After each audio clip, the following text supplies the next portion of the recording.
ఆదికాండము 16వ అధ్యాయము 10వ వచనము.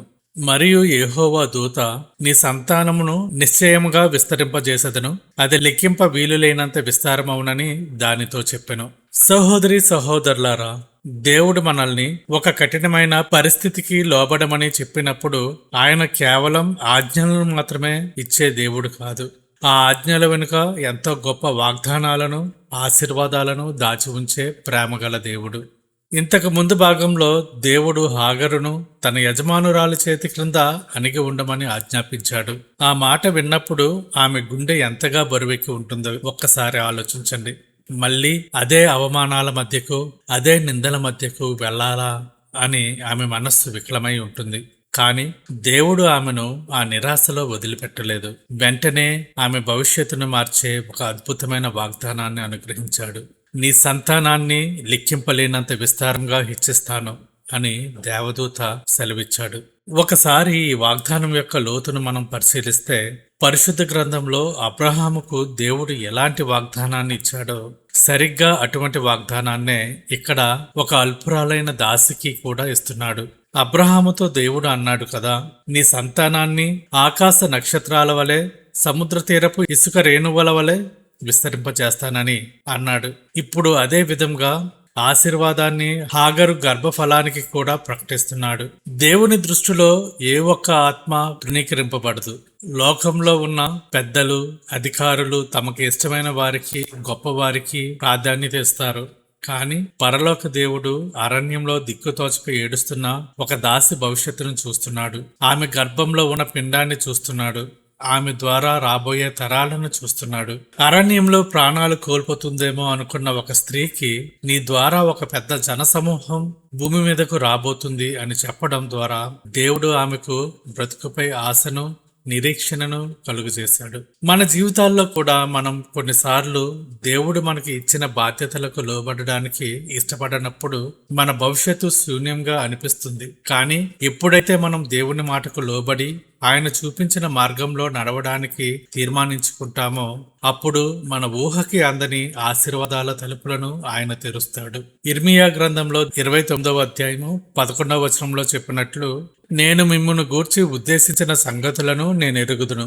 రాబోవు కాలమందు మీకు నిరీక్షణ కలుగునట్లుగా అవి సమాధానకరమైన ఉద్దేశములే గాని హానికరమైనవి కావు. ఇదే యెహోవా వాక్కు. హాగరుకు కూడా దేవుడు ఒక నిరీక్షణను కూడిన ముగింపు ఇస్తున్నాడు. ఆదికాండము 16వ అధ్యాయము 11వ వచనంలో చూసినట్లయితే, మరియు యెహోవా దూత, ఇదిగో యెహోవా నీ మొరను వినెను, నీవు గర్భవతివై ఉన్నావు, నీవు కుమారుని కని అతనికి ఇస్మాయేలు అని పేరు పెట్టుదువు. ఈ వచనం బైబిల్ చరిత్రలోనే అత్యంత ప్రాముఖ్యమైన వచనాలలో ఒకటి. ఎందుకంటే ఒక బిడ్డ పుట్టక ముందే ఆ బిడ్డకు దేవుడే స్వయంగా పేరు పెట్టడం పరిశుద్ధ గ్రంథంలో ఇదే మొట్టమొదటిసారి. ఆ తరువాత మనం ఇస్సాకు, సొలొమోను, బాప్తిస్మిచ్చు యోహాను మరియు అందరికంటే శ్రేష్టమైన మన ప్రభువైన యేసుక్రీస్తు విషయంలో దేవుడు పుట్టక ముందే పేరు పెట్టడం చూస్తాం. కానీ ఆ పట్టికలో మొట్టమొదటి స్థానం దక్కించుకున్నది ఎవరంటే హాగరు కుమారుడైన ఇస్మాయేలు. ఈ పేరు సామాన్యమైనది కాదు. ఇస్మాయేలు అంటే దేవుడు వినుచున్నాడు అని అర్థం. ఒక్కసారి ఆలోచించండి. హాగరు తన యజమానురాలైన సారాయి ఎదుటి నుండి పారిపోయి అరణ్యానికి వచ్చినప్పుడు ఆమె ఎవరితోనైనా మాట్లాడిందా? ఎవరికైనా తన బాధ చెప్పుకుందా? లేదు. ఆమె ఒంటరిగా కూర్చుని కన్నీరు కార్చింది. ఎవరూ లేని ఆ నిర్జన ప్రదేశంలో ఆమె గుండెల్లో నుండి వచ్చిన ఆ నిట్టూర్పులను, ఆ మూలుగులను పరలోకమందున్న దేవుడు ఆలకించాడు. అందుకే ఆ బిడ్డకు దేవుడు వినుచున్నాడు అనే పేరును పెట్టాడు. ఆ పేరు పిలిచినప్పుడల్లా హాగరుకు, లోకానికి ఒక సత్యం గుర్తు రావాలి. అదేంటంటే, అరణ్యంలో ఒంటరిగా ఉన్నప్పుడు దేవుడు నా మొర ఆలకించాడు. ఈ రోజు నీవు కూడా ఎవరికీ చెప్పుకోలేని వేదనతో, కన్నీటితో ప్రార్థన చేస్తున్నావేమో. నీ భర్తకు, నీ పిల్లలకు, నీ తోటి వారికి నీ మనసులో బాధ అర్థం కావడం లేదని కుమిలిపోతున్నావేమో. నీ గది తలుపు వేసుకుని నీవు కారుస్తున్న ప్రతి కన్నీటి బొట్టు దేవుని దృష్టిలో ఎంతో విలువైంది. దేవుడు మీ బాధను వింటున్నాడు. మీ ప్రార్థనకు సమాధానం ఇవ్వబోతున్నాడు. చారిత్రక నేపథ్యం చూసినట్లయితే ఇస్మాయేలు ద్వారా అరబ్బు జనాంగం ఉద్భవించింది. నేటికి ప్రపంచ చరిత్రను ప్రభావితం చేస్తున్న ఒక పెద్ద జనసమూహానికి మూలం ఆ అరణ్య నీటి బుగ్గ దగ్గర దేవుడిచ్చిన వాగ్దానమే. దేవుడు పలికిన ప్రతి మాట ఎంత శక్తివంతమైనదో, అది శతాబ్దాల తర్వాత కూడా ఎలా నెరవేరుతుందో దీనిని బట్టి మనకు అర్థమవుతుంది. మానవుల ఆలోచనలు, ప్రణాళికలు విఫలం కావచ్చు, కానీ దేవుని నోటి నుండి వచ్చిన ప్రతి వాక్యము ఎన్నడూ నిరర్ధకం కాదు. ఆదికాండము 16వ అధ్యాయము 12వ వచనం చూసినట్లయితే, అతడు అడవి గాడిద వంటి మనుష్యుడు. అతని చెయ్యి అందరికిని, అందరి చేతులు అతనికి విరోధముగా ఉండును. అతడు తన సహోదరులందరి ఎదుట నివసించునని దానితో చెప్పగా, ఈ వచనంలో దేవుడు ఇస్మాయేలు యొక్క స్వభావాన్ని, అతని సంతానం యొక్క భవిష్యత్తును ప్రవచన రూపంలో ముందుగానే తెలియజేశాడు. అడవి గాడిద వంటి మనుషుడు అనే మాటకు తక్కువ చేసినట్లు కాదు, కానీ బైబిల్ కాలంలో అడవి గాడిద అనేది దేనికి లొంగని, సంపూర్ణ స్వేచ్ఛను ఇష్టపడే ఒక జంతువు. అంటే ఇస్మాయేలు, అతని సంతానం ఎవరికీ లొంగకుండా అరణ్యాలలో, ఎడారులలో స్వతంత్రంగా పరాక్రమంతో జీవిస్తారని దీని భావం. అలాగే అతని చెయ్యి అందరికిని, అందరి చేతులు అతనికిని విరోధంగా ఉండును. ఇది వారి నిరంతర పోరాట శైలిని చూపిస్తుంది. వారు ఎవరికీ భయపడకుండా తమ చుట్టూ ఉన్న శక్తులతో నిరంతరం పోరాడుతూ తమ ఉనికిని కాపాడుకుంటారు. నేటికి మనం మధ్యప్రాచ్య దేశాలలో ఇస్మాయేలు సంతతి వారి జీవన విధానాన్ని చూస్తే ఆ ప్రవచనం అక్షరాలా నెరవేరడం గమనిస్తాం.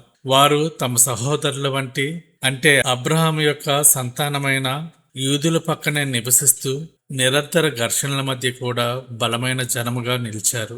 దేవుడు ఇక్కడ హాగరుకు కేవలం మేలైన విషయాలు మాత్రమే చెప్పి సంతోషపెట్టలేదు. భవిష్యత్తులో రాబోయే వాస్తవాలను, సవాళ్లను కూడా నిక్కచ్చిగా వివరించాడు. దేవుని వాక్యము ఎల్లప్పుడూ సత్యాన్ని మాత్రమే పలుకుతుంది. మన జీవితాల గురించి కూడా దేవుడు మాట్లాడేటప్పుడు మనకు వచ్చే శ్రమలను, సవాళ్లను దాచడు. యోహాను సువార్త 16వ అధ్యాయము 33వ వచనంలో చూసినట్లయితే, లోకములో మీకు శ్రమ కలుగును, అయినను ధైర్యం తెచ్చుకొనుడి, నేను లోకమును జయించి ఉన్నానెను. మన విశ్వాస జీవితంలో పోరాటాలు ఉంటాయి, విరోధాలు ఉంటాయి, కానీ వాటన్నిటి మధ్య దేవుని హస్తం మనకు తోడుగా ఉండి మనల్ని సంరక్షిస్తుంది. ఆదికాండము 16వ అధ్యాయము 13వ వచనం చూసినట్లయితే, అది చూచుచున్న దేవుడవు నీవే అను పేరు తనతో మాట్లాడిన యెహోవాకు పెట్టెను. ఏలయనగా నన్ను చూచిన వాని నేనిక్కడ చూచితిని గదా అని అనుకొనెను. సహోదరి సహోదరులారా, ఈ వచనం మన హృదయాలను కృతజ్ఞతతో నింపే అత్యంత మధురమైన భాగం.